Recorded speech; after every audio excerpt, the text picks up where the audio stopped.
Mary Marvel. Marvel. Truly, you're going to get your work cut out for you on this one.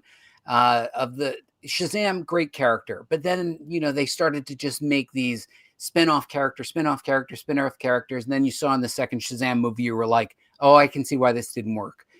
You've got Mary Marvel in horror.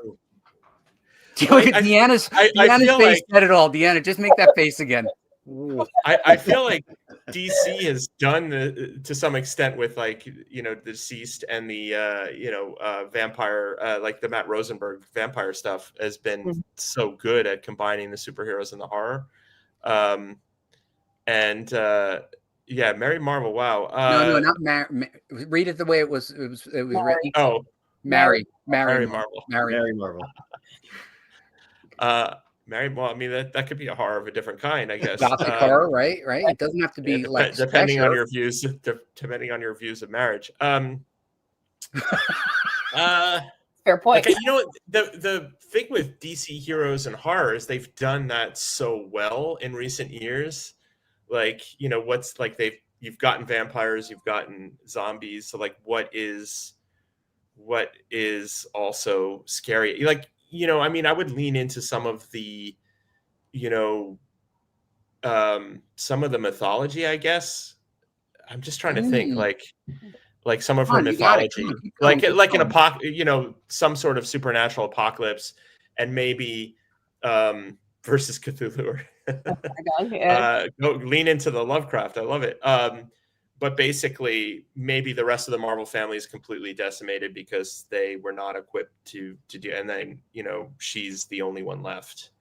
And I do think actually that was a great suggestion, like a Lovecraftian creature, or lean into that sort of dark cosmic horror.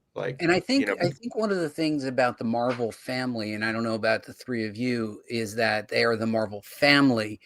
By isolating Mary Marvel, also known as Mary Marvel, you can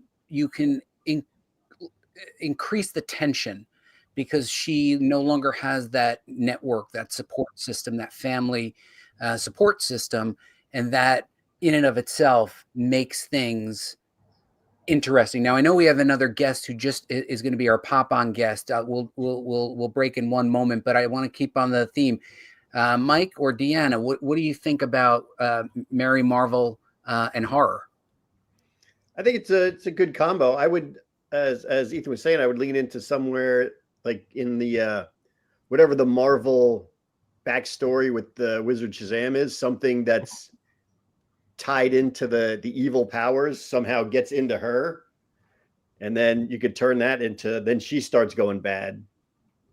That's how I would lead it down that direction. All right, Deanna, what do you think? I think you have to kind of go a little cosmic, a little Lovecraftian with this one because of the type of character it is.